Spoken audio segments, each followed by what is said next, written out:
మీ కూటమి ప్రభుత్వం అప్పుడు ప్రజాస్వామ్యం ఉన్నట్టే కదా. మరి కూటమి దౌర్జన్యం చేయనట్టే కదా.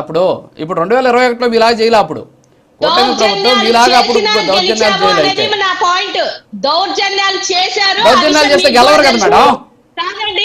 కాదు మేడం, అధికారంలో ఉన్న వాళ్ళు దౌర్జన్యాలు చేస్తే గెలవరు కదా.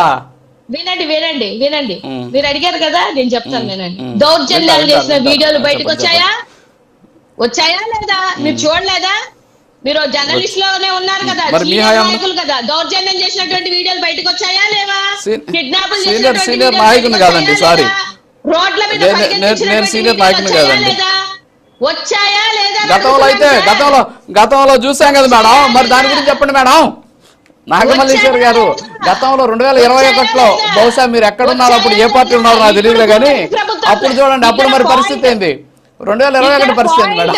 ఇక్కడ పాయింట్ 2021లో మనం చేసాం కదా. ఇప్పుడు ఆవిడ చెప్పిన దానికి నేను కౌంటర్ ఇస్తున్నా.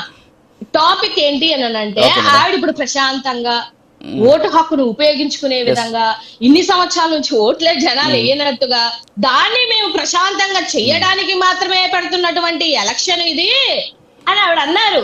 దానికి నేను అంటున్నాను, మీ కూటమి ప్రభుత్వం వచ్చాక ఎంత ప్రశాంతతగా వచ్చినాయి అనేది ఒకసారి కూర్చొని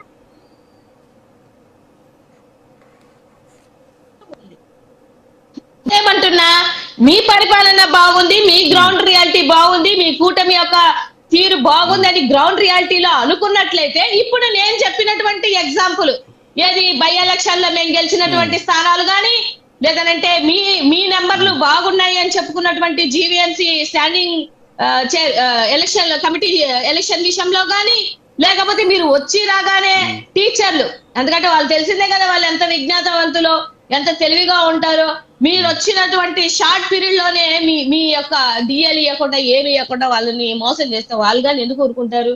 అక్కడ ఒక స్వతంత్ర అభ్యర్థి గెలిచాడు. స్వతంత్ర అభ్యర్థి గెలిచారనంటే ఏంటిది? మీ బలం గ్రౌండ్ రియాలిటీలో ఉన్నట్టా లేనట్టా? మళ్ళీ అటు తిప్పి ఇటు తిప్పి అతనికి కండువా కప్పి ఈయన మా అభ్యర్థి అని కలుపుకొని పోయినటువంటి విషయాలు. సో మేము చెప్తుంది ఏంటి అనంటే,